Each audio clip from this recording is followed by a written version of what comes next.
Hi everyone, Josh Hughes here from Attitudes Entertainment Company, Team Kaizen and Ingenium. Today's lesson, we are going to show you how to make a working basketball court. Before we get too far into that though, I do need to cover two things I forgot to mention in the last video. One is that when you're placing a material like this cardboard, the triggers on the top of the controller actually do some pretty important functions. The L1 and L2 triggers on the left side of the controller move you between different layers, and you can see the shadow of the object on the ground there. And like I said before, there's 16 physical layers that Sackboy can stand in, and 17 thin layers that are like artistic only. And on that note, the R1 and R2 triggers on the right side of the controller make your objects thicker or thinner all the way down to a thin layer. And this is important for what we're going to be doing today. And also, whenever you're working with any kind of tool, you'll see that there's little options at the bottom of the screen that go between all the different button prompts of what you can do. If you're ever curious as to what you need to do or how you need to do something, like there it says I can hit square to tweak something, just look at the bottom of the screen and it will tell you what all the different button prompts can currently do with the tool you're working with. So with that said, to prep for today's lesson, I smeared some materials to create a basketball court, and I placed a rubber ball. That rubber ball is found in the goodies bag on the second page under the ball category. If you don't have that ball specifically, any ball will do. The only thing to note about though is that when you place this elastic rubber band ball that I'm using, if you look at the shadow on the ground, it's taking up one layer, and that's kind of important for today because the gameplay experience we're designing works best if you have a ball that is in one layer, and some of these balls, like this soccer ball, take up 3 layers, which would make it much harder to work with correctly with what we want to do. Another thing to do before we get too far is test to see if your ball is grabbable. Get up next to it, hold R1, and in this case it is grabbable. If it's not grabbable, which the rubber band ball is, but there's some balls that aren't, go to your tools bag, go to the second page, and on the second to last category from the bottom under object tweakers, grab a material tweaker, place it on the ball, then get to your pop-it cursor, hover over the material tweaker, tweak it with square, and change the top setting to grabbable. And that will make any object grabbable. But as I said before, we don't have to do it for this case because the fact that the rubber ball is grabbable. So now that we have a ball in a court, we can take notice of a few things. First of all, the camera is kind of way too close for this to be fun. There's no hoop. And when I hold on to the ball, I'm just kind of dragging it. I'm not really getting it into a position where I could shoot it anywhere. So let's go ahead and start addressing those issues. So first of all, for the camera, we go to our tools bag, go to the first page, and grab a gameplay camera. And we place it somewhere in the scene. And note that you have to place it on a solid surface, such as this cardboard. So now that we're placing the camera and it's there, we tweak it with square, and there's 2 options at the top that are important to note. The first is angle and zoom. When I click it, it shows me this kind of white border, and that is the frame of the shot. So we need to move it with the left stick and line the bottom of those 2 corners on the bottom of the arena. And this angle is actually pretty fine, but if you wanted to, you could use the right stick to do panning and tilting. And to change angles, you could use the triggers to kind of twist the camera, whatever angle you think is appropriate. And like I said, in this case, this one just happens to be fine. So we're going to hit X. The second option controls our zone. That's that green box you see there. The camera is only going to be active while we have this green box in the zone. So first of all, I notice that it's 1 layer forward compared to the rest of my area. So we're going to pop it back a layer just to make sure that it covers that back layer. And then I'm going to use the sticks to make it wider and make sure that it covers the span of the entire play arena, and hit X. And so that means now when we pop down into the scene, the camera is turned on, which is why you can see that it's glowing white. And that means that it's given us roughly that camera angle. However, it's still following Sackboy perfectly and keeping Sackboy as close to the center of the screen as possible, which can be kind of annoying while we're playing basketball. So we're going to tweak this again and go down to player tracking, which is currently at 100%. We can have a little bit of player tracking, but we don't want quite 100%. So let's take it down to like 10 and see what it does there. There, so see, it still tracks him a little bit, so you kind of get that feeling of the action and going along with the flow of the energy of the match, but it's not going to be completely overbearing and kind of annoying. So next up, let's build a basketball hoop. A quick, easy way to build complex objects like basketball hoops is to think about like simple shapes that can kind of match what you're going for. And it takes a little bit of skill to think about that way, but once you get used to thinking about things that way, it's actually really easy. So to give you an idea, what we're going to do is pick cardboard, and we're going to pick probably a good shape for this would be a triangle. Or let me be sure that that is actually, yeah, a triangle's pretty good. So we're going to make the triangle a little bit bigger, pop it once, but I'm not going to get rid of the cursor of it yet. I'm going to move up a little bit so that I'm going to be hovering over just that tip of the triangle and hit triangle and cut off that bit of it. And actually I'm going to do it again because I decided that I wanted the opening to be just a little wider. And so now obviously it's upside down for a basketball hoop, so what I'm going to do is I'm going to rotate it. And since it has a flat bottom and the ground is flat, I'm just going to snug it up against the ground just to get it perfectly parallel to the ground. So now what we're going to do is click the left stick in to copy it, and then pull the R2 trigger to make a thin layer version of it. So now it's existing in a thin layer, and I hit X to place that thin layer. You can't see it yet, and actually let me rewind so they're still floating in air. You can't see the thin layer yet because it's being blocked by this front layer, but that'll be important in a second that we have that layer. So now what we do is grab the thick layer version again, click the stick again so we have a copy of it, shrink it down a little bit like that, hit triangle, and now we have a hole, and then you can see that the back of the hole has that thin layers covering it up. And when we get to the point of doing the artistic stuff, that'll be important. So now I'm going to grab a square for my shape, kind of line it up about yay so, delete like that, and then I'm going to make it a thin layer and delete the thin layer to there too. That's mostly because I didn't plan correctly when I was making the hoop, so I didn't shape it right. So I'm going to make a thick box again. A nice little thing about boxes is that if you copy them and then hit triangle to smear delete through stuff, while you're smear deleting, they'll only move along the straight sides of that square. So if we change the way the square is shaped in the environment, it will go along that line. So like what I do is I'll make it a little bit smaller and then line it up with this side, hit triangle, click the left stick in to copy it, hold down triangle, and then go like that, and I just cut a clean line right through that opening right there. I'm going to repeat the process here. And now we have three pieces for this side, and we just delete the top one to give us like the start and finish of the hoop. So now we're going to grab each side and hold down the X button to glue them in place to the back.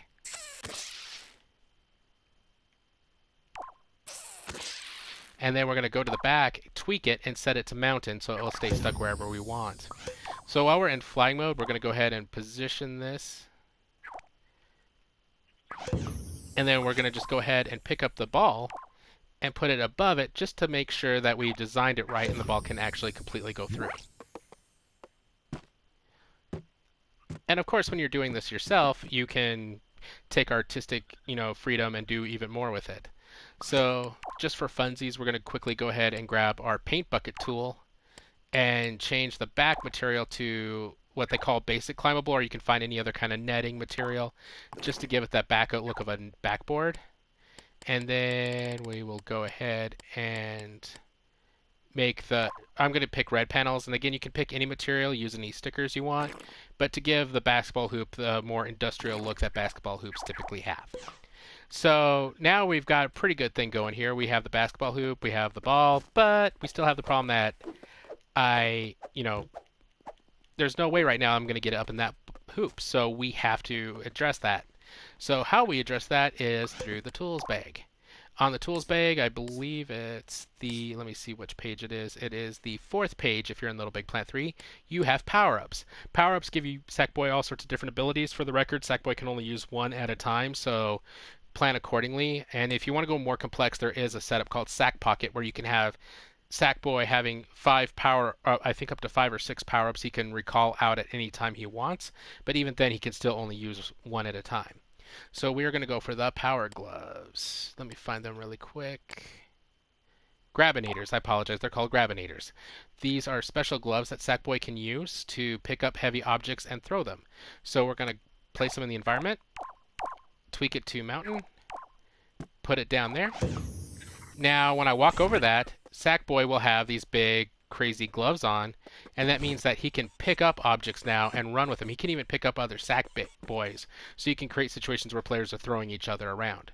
And if I'm running and I let go of the button, he will throw the ball. So, for instance, if I run and jump and let go, I can get like that. So obviously, even at that point, it's still a little bit of a problem because it's coming down too low. I mean, it's going in too low. I can't get it quite into the hoop, so we're going to move the hoop just down just a little bit.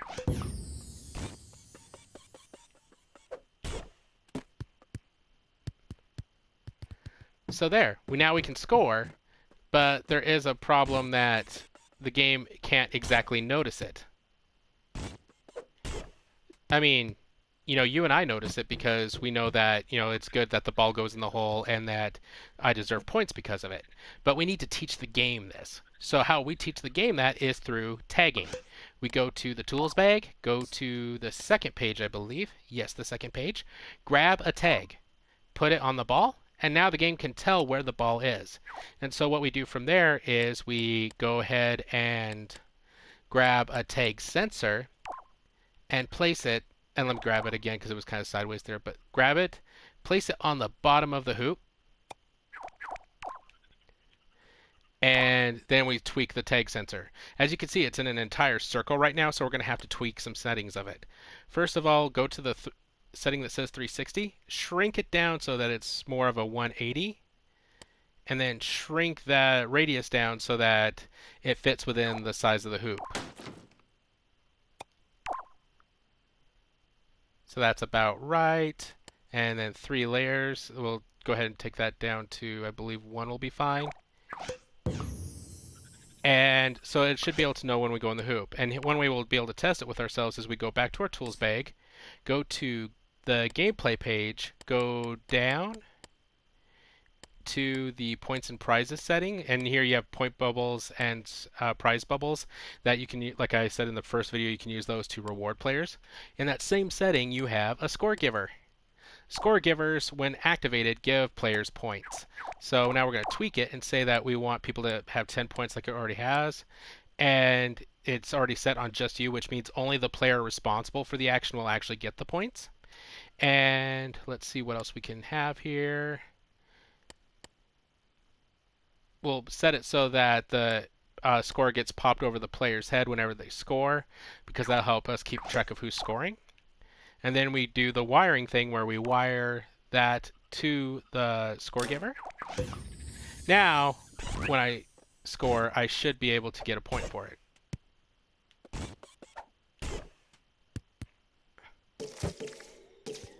And of course, it needs some tweaking there because you saw that it gave me like 3 points there. But either way, that tells us that it's working, that it's noticing now that the ball went through the hoop and someone deserves points for it. Now, if you want to go a little more fancy, you can go to the, let's see here, there's a section in the page here, the same page actually, gameplay, where you can access different lights.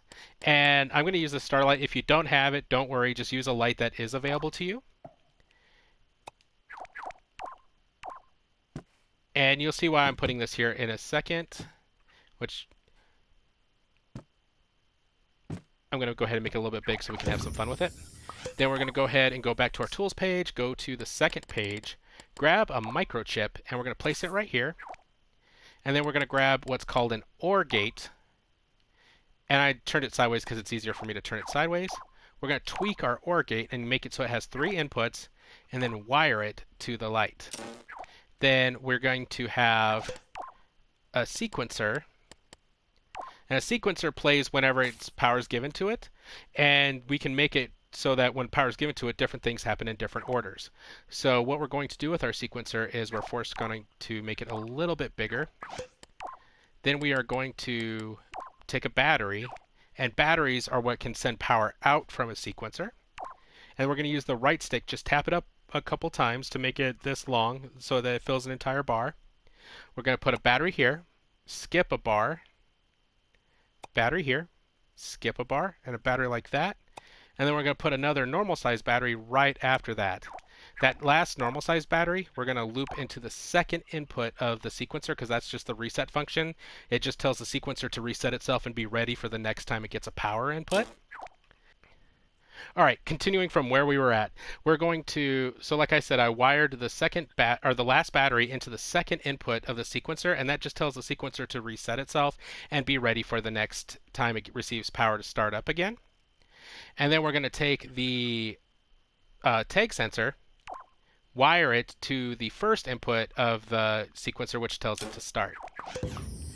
So basically, every time we make a score now, this sequencer will start and send power out from these 3 batteries with about a half second in between, because if I remember correctly, each of these stripes is about a half second.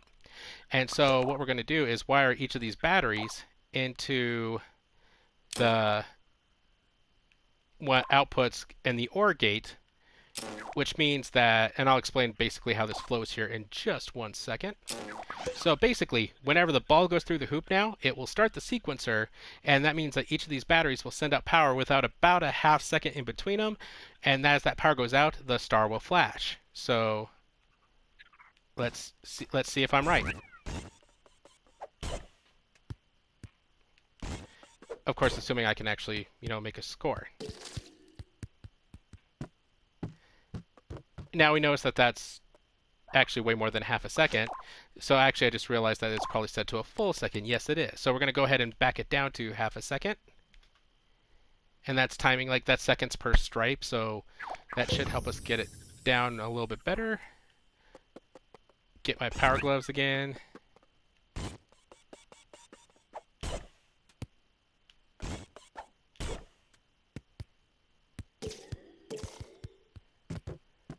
All right, cool. So we got visual feedback now that awesome stuff is happening. But it also doesn't hurt to have audio feedback. So let's go to the tools bag, go to the second to last page. And there's sounds, and then you have music that you can use and all that kind of stuff. But go to the top thing. That is sound effects. This has every sound effect in the game in it. And so we will put it there straight on the sequencer. Tweak it with square, and we're going to pick a sound. So let's go, first of all, you pick a category on the left, and I think we should go with human vox and crowd. And that's good. Now that we have the sound we want, extend it all the way up to the end. Now, when I make a sound, I should not only get a flashing star, but also an excited crowd.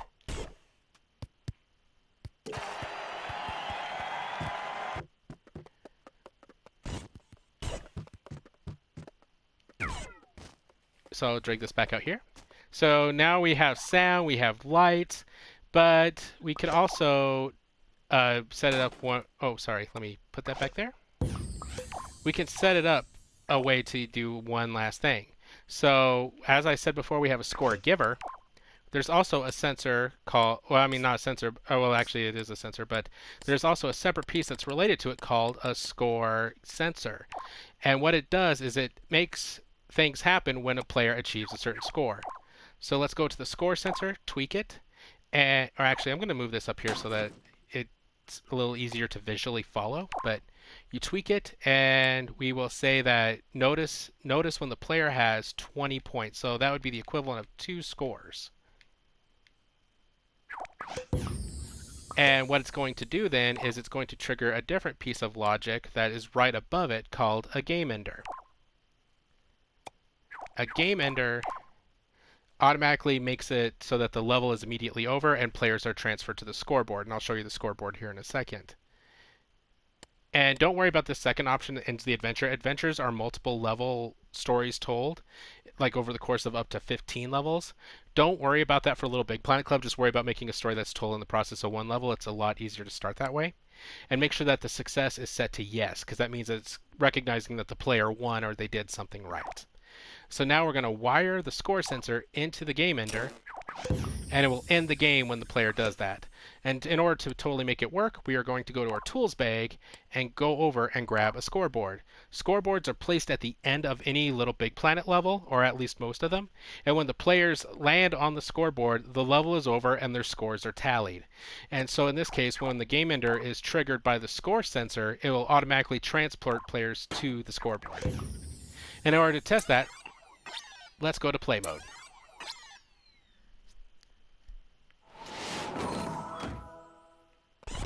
All right, so I've got my ball.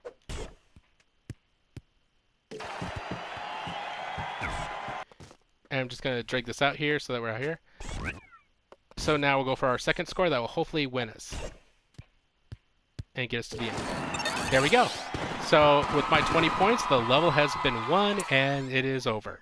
And so that's how you create a working basketball court in Little Big Planet. And of course, you can go even more complex with that than what I showed here. And you can attach even more things to the logic. And you can make it as exciting and engaging as you want. So with that, thank you very much for your time for watching the video today. And I hope it was helpful.